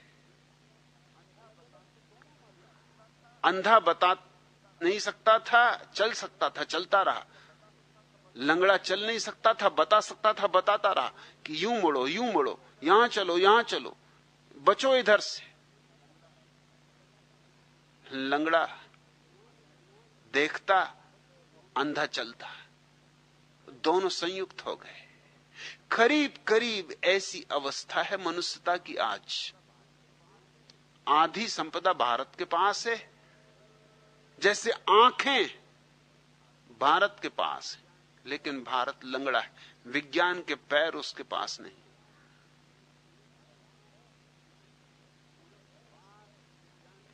पूरब के पास विज्ञान की शक्ति है, पैर, बलशाली पैर, चांद तक पहुंच गया है। बलशाली पैर होने ही चाहिए, कल और तारों तक पहुंच जाएगा। लेकिन ध्यान की आंख नहीं, अंतर्दृष्टि नहीं। इसलिए कितने ही दूर निकल जाए, दूर निकल के भी क्या करेगा। देखने को, समझने को जो प्रज्ञा चाहिए उसका अभाव है। काश ये अंधे और लंगड़े मिल जाएं। पूरब की आंख और पश्चिम के पैर, पूरब का ध्यान और पश्चिम का विज्ञान, तो हम एक अखंड मनुष्यता को जन्म दे सकते। इसलिए मैं ये नहीं कहता हूं कि अंधानुकरण करो किसी का, लेकिन इतना जरूर कहता हूं कि इस कारण बचना भी मत कि ये पश्चिम का है, हम तो अपना चरखा चलाएंगे, कि हम तो तकली काटेंगे, कि हम तो अपने पूर्वजों को ही मान के चलेंगे, कि हम तो गंडा ताबीज बांधेंगे, कि हमारे बाप दादे ऐसा करते रहे तो हम अन्यथा कैसे कर सकते। तो फिर बाप दादों पर जो गुजरी वही तुम पर गुजरेगी। वही गरीबी, वही गुलामी, वही हीनता का भाव। और पश्चिम को भी मैं यही कहता हूं। पूरब से कहना चाहता हूं बाहर के जगत के सत्य को स्वीकार करो, और पश्चिम को कहना चाहता हूं भीतर के जगत के अस्तित्व को स्वीकार करो। पूरब ने अब तक कहा है ब्रह्म सत्य है और जगत मिथ्या है, और पश्चिम ने कहा जगत सत्य है और ब्रह्म मिथ्या है। ये दोनों ही बातें अपंग हैं, अधूरी। मैं कहता हूं जगत भी सत्य है, ब्रह्म भी सत्य है, पदार्थ भी सत्य है, परमात्मा भी सत्य है, और ये दोनों सत्य एक ही सत्य के दो पहलू। और जिस दिन हम इन दोनों सत्यों को एक साथ स्वीकार करने में समर्थ होंगे, उस दिन न तो पूरब को कोई हीनता हो की जरूरत है और न पश्चिम को। अभी दोनों हीन है, अलग अलग दृष्टि से, मगर दोनों हीन है। अभी दोनों एक दूसरे का अंधानुकरण करने को मजबूर है। यह अंधानुकरण मिट सकता है, सम्मिलन हो सकता है, समन्वय हो सकता है। ये दीवारें गिरानी है, ये दीवारें मिटानी है। खलील जिब्रान के ये शब्द विचारणी है। मेरे दोस्तों, मेरे हमराहियों, दया का पात्र है वह देश जहां धौंस देने वाले नेता माने जाते, जो वैभवशाली विजेता को उदारता का जामा पहनाते। लानत भेजो उस राष्ट्र पर जिसके नेता लोमड़ी जैसे चालाक हो, जिसके दार्शनिक मदारी हो, जिसकी कला पैबंद और भोंडी नकल मात्र। दया का पात्र है वह देश जो उन वस्त्रों को धारण करता है जिन्हें वह खुद नहीं बनाता। वह रोटी खाता है जिसकी फसल वह नहीं उगाता, लानत भेजो उस देश पर जो विचार से लदा है लेकिन धर्म और संस्कृति से शून्य है। करुणा करो उस देश पर जो सपनों में जिस चीज से नफरत करता है, जागृत अवस्था में उसी के आगे सिर झुकाता है। दया का पात्र है वह देश जिसके संत महात्मा बूढ़े और गूंगे और जिसके महापुरुष अभी पालने में झूल रहे। लानत भेजो उस देश पर जो टुकड़ों में बटा है और हर टुकड़ा अपने को एक राष्ट्र समझता है। देखते हो हमारा देश, यहां राष्ट्र के भीतर महाराष्ट्र। दुनिया में ऐसा चमत्कार कहीं भी नहीं। छोटे डब्बे के भीतर बड़ा डब्बा। तुमने चीनी डब्बों की कहानियां सुनी है कि डब्बे के भीतर डब्बा, डब्बे के भीतर डब्बा, लेकिन छोटे डब्बे के भीतर बड़ा डब्बा चीनी भी नहीं रख पाए। हमने वो भी चमत्कार करके दिखा दिया। राष्ट्र के भीतर महाराष्ट्र, कुछ शर्म भी नहीं, कोई संकोच भी नहीं। लानत भेजो ऐसे देश पर। और यहां सब खंडों में बटे। बंगाली ऐसा नहीं मानता कि तुम्हारे साथ एक है, उसका देश बात और।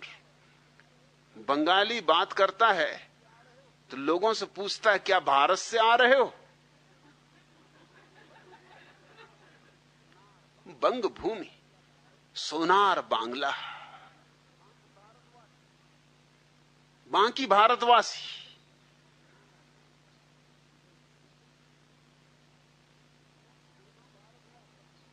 कितने खंडों में ये देश बटा है,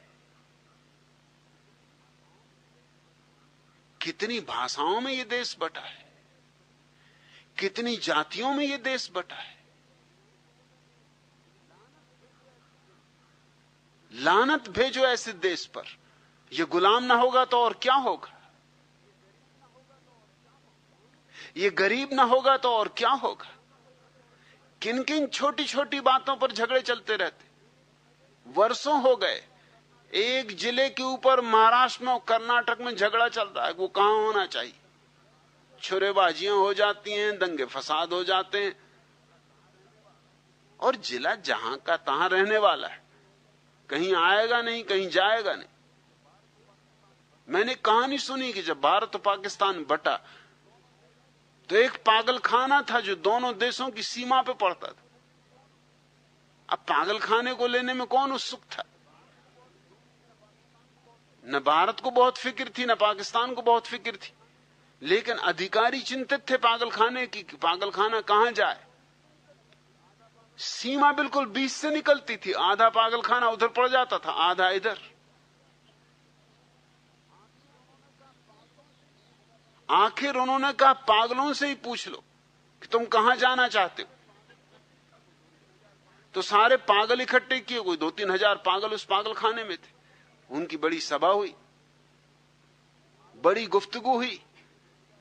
पागलों ने एक दूसरे के कान में कुछ कुछ फुसफुसाया और खूब खिलखिलाएं और हंसे, एक दूसरे को गुदगुदाएं।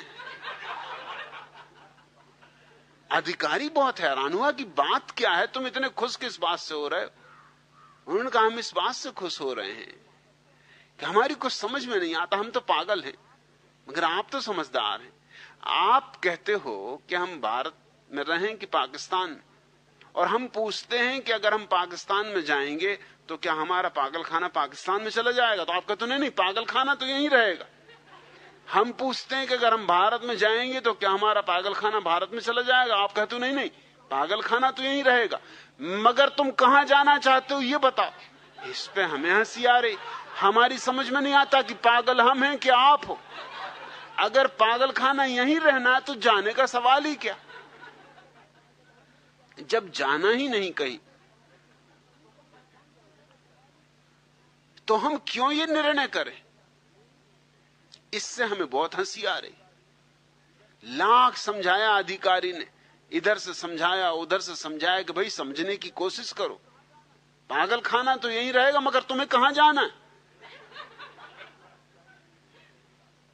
जब देखा अधिकारी ने कि ये तो कोई रास्ता इनसे बन नहीं सकता, ये तो हंसते हैं, खिलखिलाते हैं, गुदगुदाते हैं, तो उसने कहा एक ही रास्ता है, बीच में से एक दीवार उठा दो। आधा पागलखाना पाकिस्तान में हो गया, आधा हिंदुस्तान, बीच में से दीवार उठा दी गई। मैंने सुना है कि अभी भी दीवार पर पागल चढ़ जाते, पाकिस्तानी पागल हिंदुस्तानी पागल कहलाते हैं आजकल वो, और अभी भी खिलखिलाते हैं, दूसरे को गुदगुदाते हैं कि हद हो गई, बीच में एक दीवार क्या हो गई, तुम पाकिस्तानी हो गए, हम हिंदुस्तानी हो गए। हम पुराने दोस्त, पुराने नाते रिश्ते बस दीवार से टूट गए। दीवार पे चढ़ के बैठ जाते हैं सर्दियों के दिनों में, खासकर इन दिनों में, और एक दूसरे से खूब खिलखिला के बातें करते हैं कि हद हो गई, क्या गजब हो गया, तुम भी वहीं हम भी वहीं, कोई कहीं गया नहीं, एक बीच में दीवार खड़ी हो गई, तुम पाकिस्तानी हो गए, हम हिंदुस्तानी हो गए। अब हम उस तरफ नहीं आ सकते, वीसा चाहिए, तुम इस तरफ नहीं आ सकते, वीसा चाहिए। लानत भेजो ऐसे देश पर। दया का पात्र है वह देश जहां धौंस देने वाले नेता माने जाते, मगर वही धौंस देने वाले तो तुम्हारे नेता हैं, तरह तरह के दादा, जो तुमको जितना धमका सके, डरा सके, उनकी जेब में उतने ही मत चले जाते, जो वैभवशाली विजेता को उदारता का जामा पहनाते। जो जीत जाता है उसके ही तुम स्तुति करने लगते हो, जो शक्ति में आ जाता है उसके ही प्रशंसा गीत शुरू हो जाते, प्रस्तुति गान शुरू हो जाते। और ये तुमने सदियों से किया है, ये कोई आज की बात नहीं। ये गुलाम आत्मा का लक्षण। लानत भेजो उस राष्ट्र पर जिसके दार्शनिक मदारी हो, लेकिन तुम कैसे लानत भेजोगे? तुम तो सत्य साईं बाबा को पूजोगे। घड़ियां कौन निकालेगा? कोई दार्शनिक, कोई ऋषि, कोई बुद्ध पुरुष? चिमटी में बनी हुई घड़ियां। लेकिन राख निकालो हाथ से, और इस देश में सम्मान का कोई अंत नहीं। कुछ भी मदारीपन करो और लोग राजी, सम्मान देने को राजी। सत्य के लिए कोई सम्मान नहीं है, मदारीपन के लिए सम्मान। और क्या करोगे राख निकाल के भी? राख की कोई कमी? कुछ और निकालो। सत्य साईं बाबा को मैं कहता हूं कि निकालना तो कुछ कोहनूर निकालो, निकालना है तो कुछ ऐसी चीज निकालो, मगर कोहनूर तो नहीं निकालते। कोहनूर लाएं कहां से निकालने को? राख निकालते। राख तो इस देश में इकट्ठी है, इतने दिनों से मुर्दे मर रहे हैं और राख ही राख तो रह गई, और तो कुछ बचा ही नहीं, अंगार तो बचे ही नहीं। राख निकालते, लेकिन राख को भी हम विभूति कहते। शब्द तो हम सुंदर देने में इतने कुशल हैं, राख को विभूति कह दिया कि बस दिल खुश हो जाता है। और राख कोई भी मदारी सड़क के किनारे निकाल देता, कोई भी मदारी निकाल सकता है। मगर अगर सड़क के किनारे मदारी निकाले, बंदरिया को नचा के निकाले, तो बेचारा गरीब मदारी 2 पैसे दे दो तो बहुत। मगर यही कोई महात्मा का रूप रंग रख के निकाले राख, तो बस सारा देश चरणों में झुका हुआ है। लानत भेजो ऐसे देश पर जो विचार से लदा है लेकिन धर्म और संस्कृति से शून्य। और विचार से तुम लदे हो, बहुत लदे हो, विचार ही विचार से लदे हो, इतने लद गए हो कि चल भी नहीं सकते हो, इतना वजन है। लेकिन न तो धर्म है और न संस्कृति है। बातें करते हो संस्कृति और धर्म की, वही तो विचार। विचार यानी संस्कृति और धर्म की बातें, लेकिन व्यवहार में न तो कोई संस्कृति है न कोई धर्म है। अब यहां पश्चिम से इतने सन्यासी मेरे पास, जो व्यवहार उनके साथ भारतीय तथाकथित धार्मिक और सांस्कृतिक लोग कर, इनके सारे भ्रम टूट गए। ये आए थे इस ख्याल से कि भारत महान सांस्कृतिक धार्मिक देश है, जा रहे हैं इस ख्याल से कि इससे ज्यादा बेहुदा और भोंडा कोई देश नहीं। क्योंकि किसी पश्चिमी स्त्री का, सन्यासिनी का सड़क में निकलना मुश्किल। भारतीय संस्कृति के रक्षक धक्का ही मार देंगे, च्योंटी ले देंगे, कपड़े खींच देंगे, साइकिल ही चढ़ा देंगे, कार से ही धक्का मार के निकल जाएंगे। कितने बलात्कार करने की कोशिश की गई और कितनी हत्याएं। अभी 4-6 दिन पहले एक युवा जर्मन सन्यासी की हत्या की गई, और हत्या का कुल कारण इतना मालूम पड़ता है कि उसके पास एक बहुमूल्य गिटार था, और उसका गिटार हड़प लेने के लिए कुछ भारतीय पीछे पड़े हुए थे। और चूंकि वो एक दिन बाद ही जाने वाला था, उसी रात वो मुझसे विदा लेके गया था, दूसरे दिन सुबह उसकी हत्या कर दी गई। और हत्या भी ऐसे भोंडे और बेहूदे ढंग से की गई, कुल्हाड़ी से। ये भारतीय संस्कृति, ये भारतीय संस्कृति के और धर्म के रक्षक, और ये रक्षक मुझे गालियां दे रहे हैं। यहां प्रतिवर्ष कोई 50,000 से 1 लाख पश्चिम से सन्यासी आते।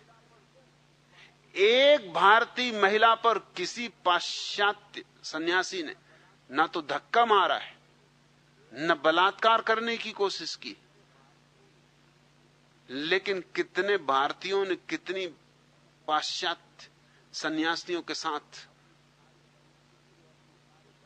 अपनी सारी संस्कृति और अपनी सारे धर्म को एक तरफ रख के दुर्व्यवहार करने की कोशिश की। इसका कोई हिसाब लगाने बैठे तो हैरानी होती। हर भारतीय पश्चिम से आए हुए व्यक्ति से चीजें छपटने में लगा हुआ है। घड़ी मिल जाए, रेडियो मिल जाए, टेप रिकॉर्डर मिल जाए, जो मिल जाए खींच लो, झपट लो। रोज चोरियां होती। पुलिस के पास लाखों रुपए का सामान इकट्ठा हो गया, लेकिन जब तक वो सामान इकट्ठा होता तब तक वो सन्यासी चला गया होता। अब वो कहते हैं कि हम आश्रम को दे नहीं सकते,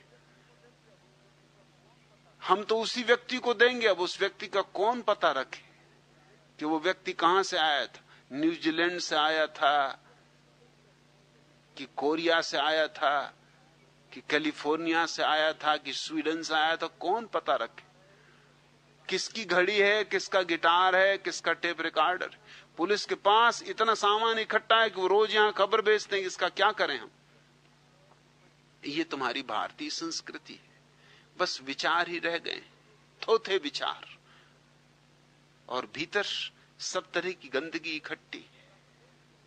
और फिर भी तुम अपनी निजता बचाना चाहते हो। करुणा करो उस देश पर जो सपनों में जिस चीज से नफरत करता है, जागृत अवस्था में उसी के आगे सिर झुकाता है। तुम जरा अपने सपनों और अपनी जागृति को तो गौर से देखो।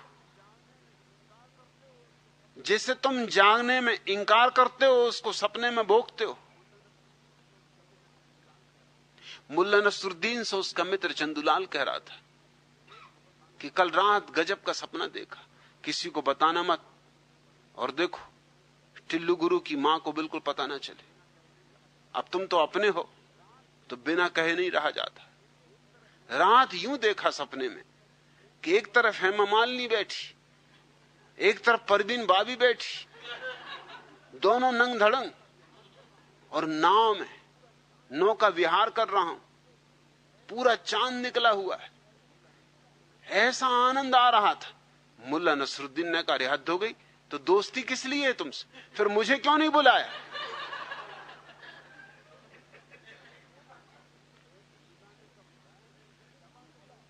चंदूलाल ने कहा, बुलाया नहीं, क्या बातें करते हो, मैं तो गया था। मैंने तुम्हारी पत्नी को कहा भी, गुलबदन को, कि नसरुद्दीन कहां है? उसने कहा वो ध्यान कर रहे हैं। सो मैंने कहा ध्यान में बाधा देना उचित नहीं। नसरुद्दीन का भाड़ में जा ध्यान, अरे ध्यान इन्हीं का तो कर रहा था, और कम वक्त तू मजा लूटता रहा, मैं सिर्फ ध्यान ही करता रहा। ध्यान किसका कर रहा था?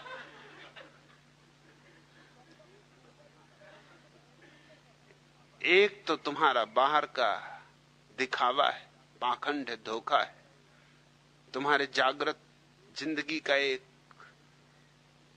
रंगरूप है, और एक तुम्हारे सोने की दुनिया है, नींद की दुनिया है। सपने में तुम अपनी ज्यादा असलियत में होते हो।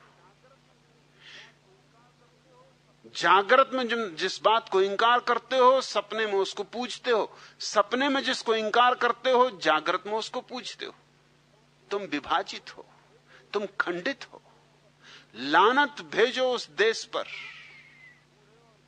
जिसके संत महात्मा बूढ़े और गूंगे। तुम्हारे संत महात्माओं की खूबी क्या है? गूंगा होना बहुत जरूरी, क्योंकि अगर सत्य बोले तो मुसीबत हुई। मैं अनुभव से कह रहा हूं।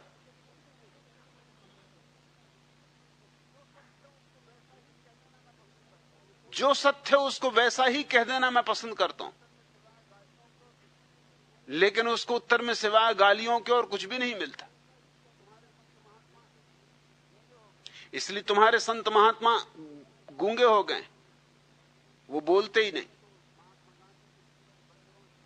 उन्होंने तो महात्मा गांधी के 3 बंदरों से सिखावन ले रखी।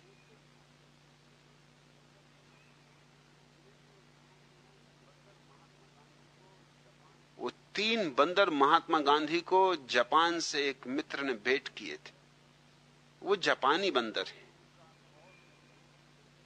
जापान में उनका अर्थ और था, भारतीय संस्कृति के संदर्भ में उनका अर्थ बिल्कुल बदल जाता है। जापान में उनका अर्थ था कि जो बंदर अपने कानों पे उंगलियां डाले बैठा है, उसका मतलब है कि बुरी बात मत सुनो।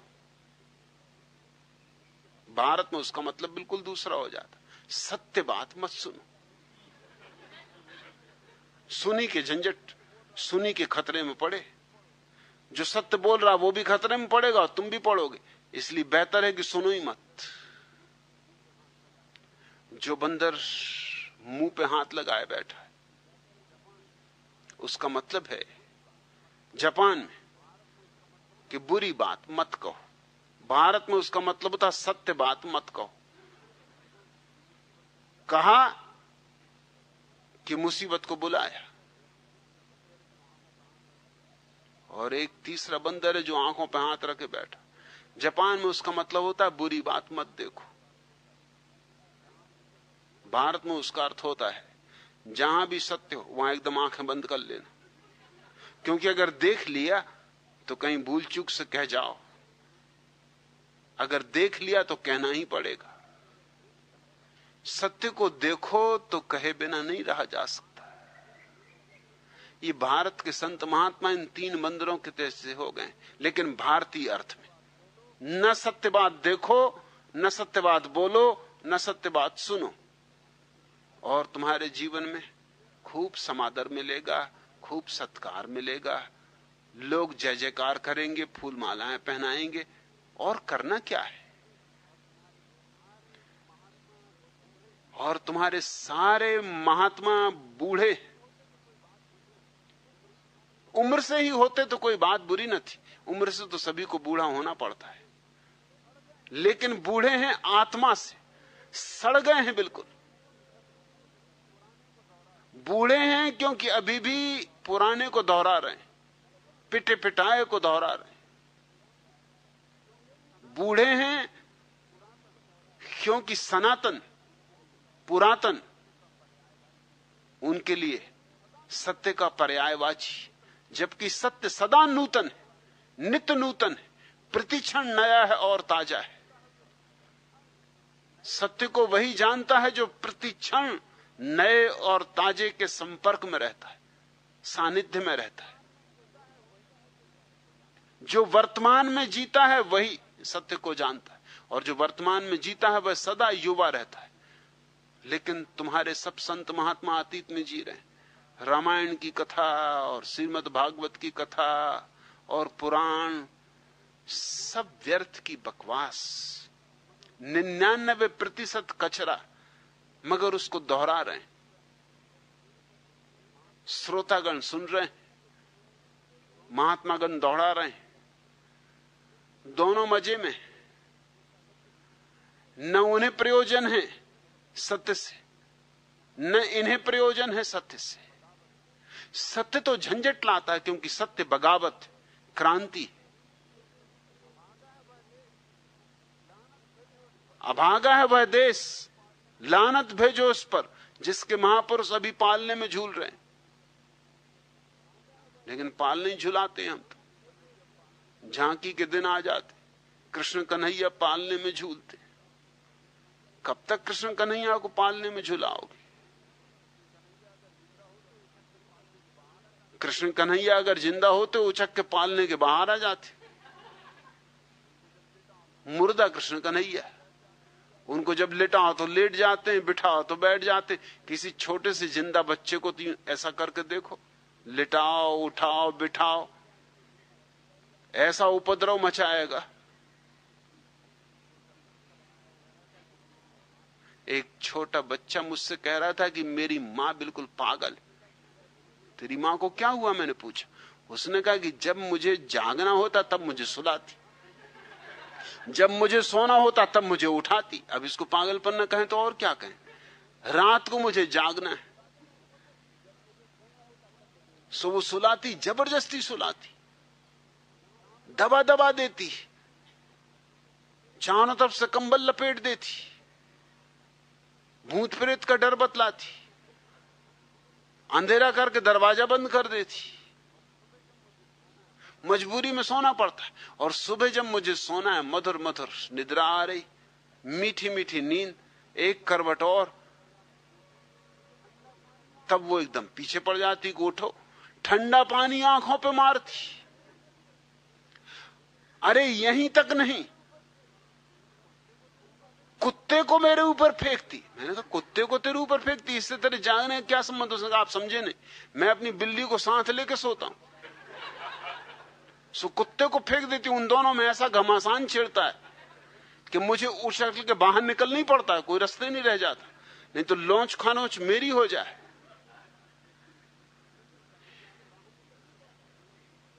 कृष्ण कन्हैया को तुम झूला झूला रहे हो, इनको चक्कर आने लगा हो, कितनी सदियां हो गई। मुझे झूला बिल्कुल पसंद नहीं, मतलब मुझे खुद झूलना तो पसंद है नहीं, दूसरा भी झूलता हो तो मुझे देखना भी पसंद है। मुझे देख के भी चक्कर आता है कि क्या गधा 25। झूले से मुझे हमेशा नफरत रही। कृष्ण कन्हैया पे मुझे दया आती कि इन पे क्या गुजर रही होगी, कि झूलना हो कि ना झूलना हो, झूलाए जा रहे हैं। झूला झूले कन्हैया लाल। और जब दिल हो तब उनको लिटा दिया। चित्त करो, पुट करो, जैसा उनको करना हो। जब चाहो पट बंद कर दो, चाहो पट खोल दो।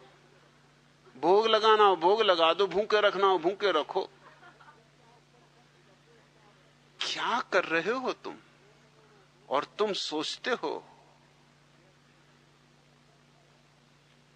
कि यह पश्चिम का जो अंधानुकरण हो रहा है क्या अस्वस्थ नहीं है? सभी अंधानुकरण अस्वस्थ है। कृष्ण का भी, राम का भी, बुद्ध का भी, महावीर का भी, मेरा भी, सब अंधानुकरण अस्वस्थ है। और अंधानुकरण ही नहीं, अगर तुम मुझसे पूछो, अनुकरण भी अस्वस्थ है। क्योंकि अंधानुकरण शब्द में एक खतरा है। शायद तुम इसमें बचाव कर रहे हो। तुम कहोगे कि अनुकरण बात और है, अंधानुकरण बात और। अंधानुकरण नहीं होना चाहिए, अनुकरण होना चाहिए। मगर मैं तुमसे कहता हूं, सब अनुकरण अंधानुकरण होता है। आंख वाला अनुकरण करेगा ही क्यों? आंख वाला समझ के जीता है, समझ के चलता है, समझ के उठता है, समझ के बैठता है। उसके भीतर अपनी ज्योति होती, वह अपनी ज्योति के प्रकाश में चलता है। और जिसके पास अपनी ज्योति है, वो किसी के पीछे नहीं चलता, न मनु के, न मोजेस के, न मोहम्मद के, न क्राइस्ट के, न कृष्ण के, न कन्फ्यूशियस के। वो किसी के पीछे नहीं चलता। वो समझता सबको है, वो सबसे फूल चुन लेता है, लेकिन चलता है अपने बोध से। फूल भी चुनता है अपने बोध से। न तो पश्चिम का अनुकरण करना है, न पूरब का अनुकरण करना है, न अतीत का अनुकरण करना है। अनुकरण ही नहीं करना है, बोध से जीना है। और काश हम दुनिया में बोध की हवा और वातावरण पैदा कर सके। वही मेरा प्रयास है। काश हम जगत में बोध को सम्मान दे सकें, सत्कार दे सकें। तो न पश्चिम बचेगा, न पूरब बचेगा, न मुसलमान बचेंगे, न हिंदू बचेंगे, न ईसाई बचेंगे, न जैन बचेंगे, न बौद्ध बचेंगे। सिर्फ बोध बचेगा और बोध को उपलब्ध व्यक्ति बचेंगे। ऐसे ही व्यक्तियों से इस जगत में गौरव है, गरिमा है। ऐसे ही व्यक्ति इस जगत के नमक है।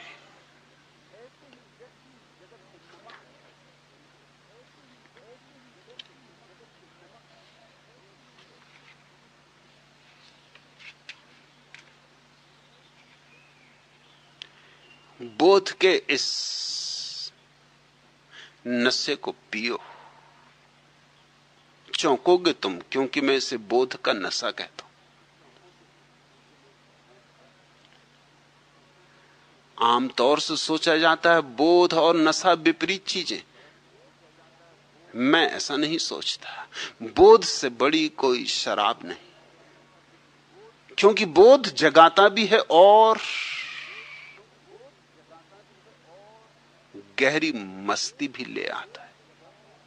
जगाता भी है और खुमारी भी देता है। मैगदे से उठा के पिला साकिया, मैगदे में मेरा दम घुटा साकिया। मैगदे से उठा के पिला साकिया। पर्दा रुख से न चाहे हटा साकिया। मैं हूं तेरा बस इतना बता साकिया। मैगदे से उठा के पिला साकिया। अपनी नजरों पे मुझको भरोसा नहीं, पास आके गले से लगा साकिया। मैगदे से उठा के पिला साकिया। मैं तेरी आंख का एक आंसू सही, पर नजर से न मुझको गिरा साकिया। मैगदे से उठा के पिला साकिया। परमात्मा से एक ही प्रार्थना करो कि मुझे होश की शराब पिलाओ, कि मुझे ऐसा होश से लबालब भर दो कि होश मेरी मस्ती हो जाए, कि मैं इतना होश से भर जाऊं कि बेहोशी भी मुझे बेहोश न कर सके, कि बेहोश भी रहूं, डगमगाऊं भी, यूं भी चलूं जैसे शराबी चलता है और यूं भी जैसे बुद्ध चलते। मैं बुद्ध में थोड़ी कमी पाता हूं, मैं मीरा में भी थोड़ी कमी पाता हूं। मीरा में होश की कमी, बुद्ध में मस्ती की कमी। मैं पश्चिम में थोड़ी कमी पाता हूं, मैं पूरब में थोड़ी कमी पाता हूं। लोगों ने आधे आधे अंग को चुन लिया है, क्योंकि आधा आधा अंग तर्कयुक्त मालूम होता है। पूरे को चुनने में बड़ी अतार्किकता हो जाती, असंगति हो जाती। मैं तो ऐसा व्यक्तित्व चाहता हूं पृथ्वी पर जिसमें बुद्ध जैसा जागरण हो और मीरा जैसी मस्ती हो, बुद्ध जैसा शून्य हो और मीरा जैसे गीत हो। बुद्ध का शून्य जब मीरा की हाथ की वीणा बन जाए तो समझना कि हमने पृथ्वी पर धर्म को अवतरित किया। एक जाम और साकी, एक जाम और, एक जाम और, रोज रोज पीकर भी प्राण ना अघाए। जितना पियो प्यास बढ़ती ही जाए, कुछ मैं भी कड़वी कुछ हमें पीना ना आए। कब जाए जाम और मैं ढुलक ढुलक जाए, ऐसे अब पिला कि नशा आके फिर न जाए। सूली बने सेज जहर अमृत हो जाए, जुड़ जाए मीरा मंसूरों में। एक नाम और, एक नाम और, आंखों में जब मैं के सुरूर हुए गहरे, पांव हुए डगमग पर मन के राही ठहरे। बदले संदर्भ और अर्थ के ककहरे, राम में दिखे कई दशानन के चेहरे, फिर भी उनके सिर मर्यादा के सहरे। रावण में देखा है एक राम और, एक राम और, मैगदे के द्वार बिने, मैगदे के द्वार बिके राम की चदरिया।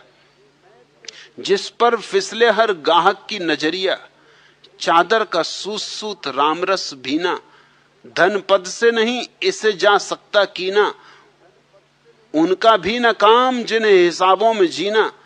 बोली वह लगाए जो रखे जुआरी का सीना, खुद को दे देना बस एक दाम और, एक दाम और। टूट गए सारे संबंधों के दर्पण, घर बाहर सभी और एक अजनबीपन। कुछ टूटा टूटा तन, कुछ बिखरा बिखरा मन। घर में बाजार, बाहर भीड़ों का एक वन। अपने भी पास नहीं अब तो अपनापन, भीतर के गौतम को अब मिले एक वेणुबन। बाहर के कान्हा को एक धाम और, एक धाम और। घिसे पिटे नामों को तोते दोहराएं, खुद भी भरमें औरों को भी भरमाएं। वहां से भी चूकें यहां भी गंवाएं, पर कुछ ऐसे पंछी जिन्हें पिंजरे न भाएं। रामरस चखें वे और नभ में चहचहाएं, नामों में अब एक और अर्थ पाएं। अर्थों को देना है एक नाम और, एक नाम और। जाने किस देश उड़े दुधिया उजाले, छोड़ गए धरती को रात के हवाले। चांद हुए अंधे, सूरज हुए काले, हर कोई फंसा है कौन किसको निकाले। मौत की मकड़ी बुनती रोज नए जाले, एक किरण कलम मगर हर कोई है संभाले। चलो सुबहों के नाम लिखें एक शाम और, एक शाम और। एक जाम और साकी, एक जाम और, एक जाम और।